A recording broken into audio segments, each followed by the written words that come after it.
L'histoire de la Grèce antique est remplie de héros qui ont fait face à de grands défis et participé à des aventures incroyables.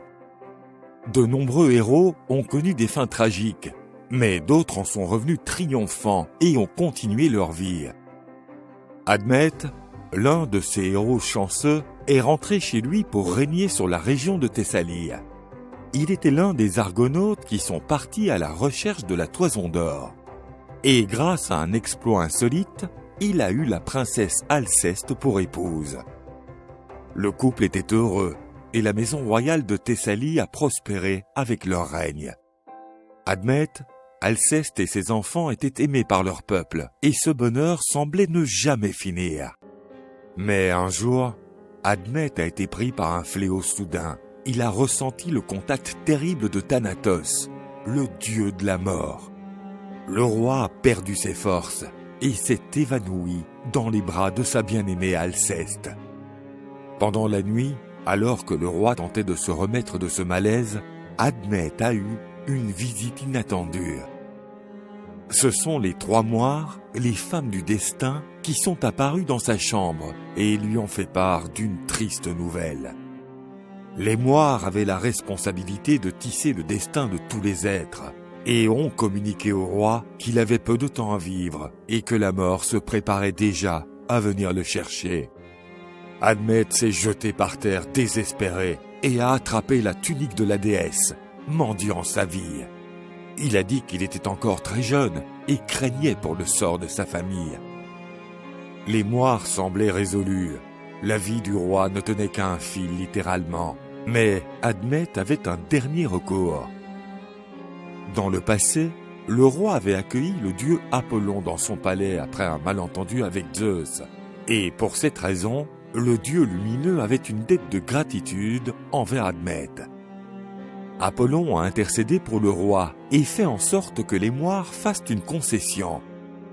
Elles ont dit que le roi pouvait rester en vie tant que quelqu'un, de son plein gré, donnait sa vie à la place du roi.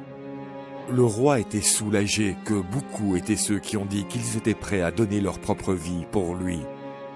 Mais quand il est allé voir ses sujets pour chercher un volontaire, il n'en a trouvé aucun. Admète a ensuite consulté ceux qu'il pensait ne jamais l'abandonner.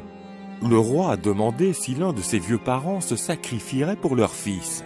Mais ils étaient toujours très attachés au peu de temps qu'il leur restait. Triste, le roi s'est fondu en larmes et pouvait à peine croire que sa fin allait arriver. C'est alors qu'Alceste, sa femme, a dit qu'elle se sacrifierait à la place. Pour le bien de son mari, la jeune femme renoncerait à sa vie tant que le roi jurerait qu'après son départ, il protégerait les droits de ses enfants d'une méchante belle-mère. Honteux, le roi a accepté le sacrifice de son amour pour ses enfants et son royaume. Et ainsi, les maux qui affligeaient Admète sont passés à la courageuse reine. Malade, Alceste est resté couché dans son lit en attendant l'inévitable visite de Thanatos. Alors qu'Admète pleurait en raison du départ imminent de sa femme, un tumulte a éclaté dans la ville. Le puissant Hercule était arrivé, le grand héros qui était toujours en train de réaliser ses 12 incroyables exploits. Mais il était déjà célèbre pour avoir vaincu de terribles monstres et méchants. Le fils de Zeus a demandé à rester au palais d'Admète et il l'a reçu avec tout l'honneur qu'un fils de Zeus méritait. Hercule s'est contenté d'un délicieux festin et a été servi avec les meilleurs vins de la région. C'est alors que le héros a ressenti l'atmosphère funéraire du palais et perçu la tristesse d'Admète et de ses serviteurs. Hercule a demandé pourquoi il était si désolé et Admète a expliqué toute la situation. Le héros a été touché par l'histoire du roi et s'est senti très honoré d'être reçu si solennellement, même dans un moment de douleur. Un signe clair que le roi accorde de l'importance au devoir d'hospitalité imposé par Zeus. Le fils du dieu suprême a assuré à Admète qu'il ne laisserait pas le dieu de la mort prendre l'esprit de sa femme, et s'est tenu près du lit d'Alceste comme un chien de garde. La nuit est venue, et avec elle, la belle mais sinistre silhouette de Thanatos. Le dieu des ombres a été surpris par la présence du héros sur son chemin et a exigé qu'Hercule s'en écarte, puisque Charon le batelier attendait l'arrivée d'Alceste pour faire la traversée vers le monde des morts.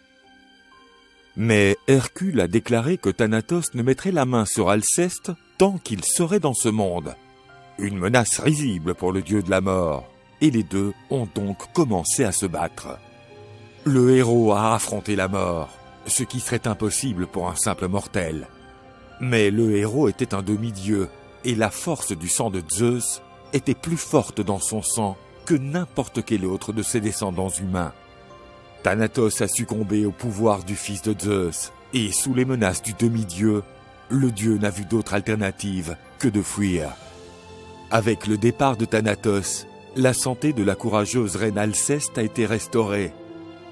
Et donc, grâce à Hercule, l'amour du couple a pu l'emporter sur la mort.